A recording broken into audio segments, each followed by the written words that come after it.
Galant E50 does not have a wide range of power units, but at the same time, it has the right to be proud of the power of gasoline engines, from 126 to 170 horsepower. The weakest is the diesel 2.0 liter, which is rare for us.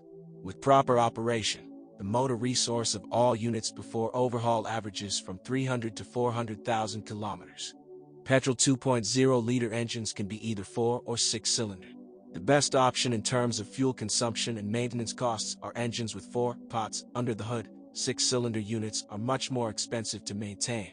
On V6, it is advisable to monitor the condition of the water pump, and if there is leakage of antifreeze from it, replace it, since the pump is driven by the timing belt. If, when choosing a car at idle, a characteristic metallic knock is heard, it means that the hydraulic compensators of thermal valve clearances have failed due to an untimely oil change. If the V6 motor runs unevenly at idle, the cause may be a failed throttle stepper motor. Transmission. Most Galant E50 are equipped with 5-speed manual gearboxes, but cars with the 4-speed automatic are rare. When buying a car with mechanics, we recommend that you pay attention to the clarity of gear shifting, since these gearboxes are not of high-quality synchronizers. Most often, while driving, it knocks out the 5th gear, although problems may arise with the inclusion of the 2nd or 3rd. Suspension. The stability and handling of the car are commendable. Particularly reliable are independent multi-link front and rear suspensions with anti-roll bars. Sometimes on the market there are more expensive versions equipped with hydropneumatic shock absorbers with a variable degree of rigidity.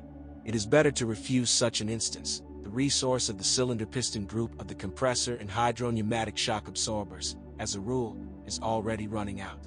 On our roads, the silent blocks of the front levers serve for a long time. For example, the silent block of the upper lever takes care of about 150,000 kilometers. But the ball bearings, which in the original are supplied only complete with levers, surrender much earlier. The ball of the lower transverse lever serves 70 to 80,000 kilometers, the lower longitudinal, 50 to 60,000 kilometers.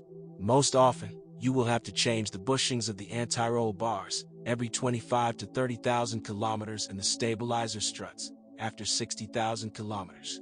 The vulnerable point of the rear suspension is the upper silent block of the vertical arm. It walks 30 to 40,000 kilometers and is supplied only complete with a lever and a hub knuckle. The front and rear bearings serve a little more, 50 to 60,000 kilometers, which change along with the hubs. The exception is modifications with rear drum brakes, where the hub bearing is removable and, as a rule, lasts a very long time. Steering. Disadvantages of steering. Over time, a knock appears in the rack, associated with wear of the gear rack pair. On versions equipped with rear disc mechanisms, corrosion of the parking brake drive mechanism is possible. Prevention. Regular use of the handbrake. Mitsubishi Galant E50 successfully combines the qualities of a powerful car for an active drive and a comfortable family car for everyday driving. But you need to be prepared for high costs because the cost of spare parts and maintenance of this car is not cheap. Therefore, when buying a car, you should diagnose it and find out if the price corresponds to the condition of the car.